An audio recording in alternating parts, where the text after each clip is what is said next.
So I'm going to go and start with number 7. Sorry, I forgot to put that on the last video.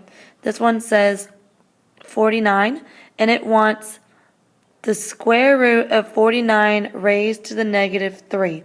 Now, when I say the square root, there's an automatic assumed 2 on a root. You do not need to write the 2. We all know the square root of 49 is 7, and anytime you take an even root, you need a plus or minus. And then you have it raised to a negative exponent. Anytime you have a negative exponent, by exponent law, that goes in the denominator. So what we really have is plus or minus 7 cubed, all in the denominator. So when you type that into your calculator,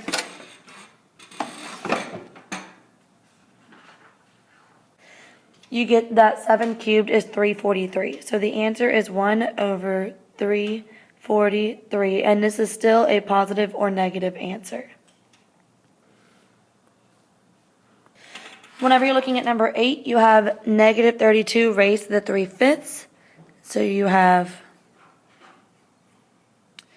negative 32 with a root 5 all cubed. So when you take the 5th root of negative 32, you type that into your calculator using 5 math 5, and then type negative 32. Make sure you're typing a negative sign, not a minus sign, and you're going to get negative 2. When you do negative 2 raised to the 3rd, make sure that negative 2 is in parentheses, and you would get negative 8. Next, you have 1,000 raised to the negative 2/3.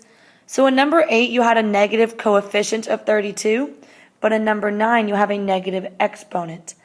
Anytime you have a negative exponent, that automatically moves your number into the denominator. So this means I have the cube root of 1,000 squared all under 1.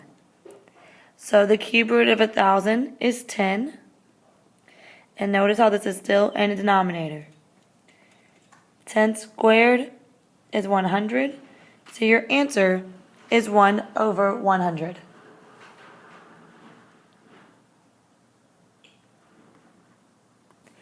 You have 81 raised to the 3/4 of number 10. What you're going to do is take 81 and do the 4th root all cubed. Now, this is an even root. Anytime you take an even root, you need a plus or minus. So you type 4 math 5 into your calculator, and you get 3. And since it's an even root, you have plus or minus 3 cubed. 3 cubed is 27, so your final answer is plus or minus 27. In number 11, you have the 4th root of 625.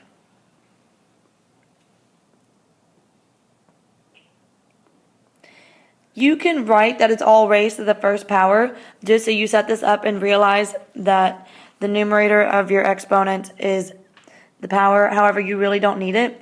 You can just take the 4th root of 625 and you get 5. Whenever you take an even root, you need a plus or minus.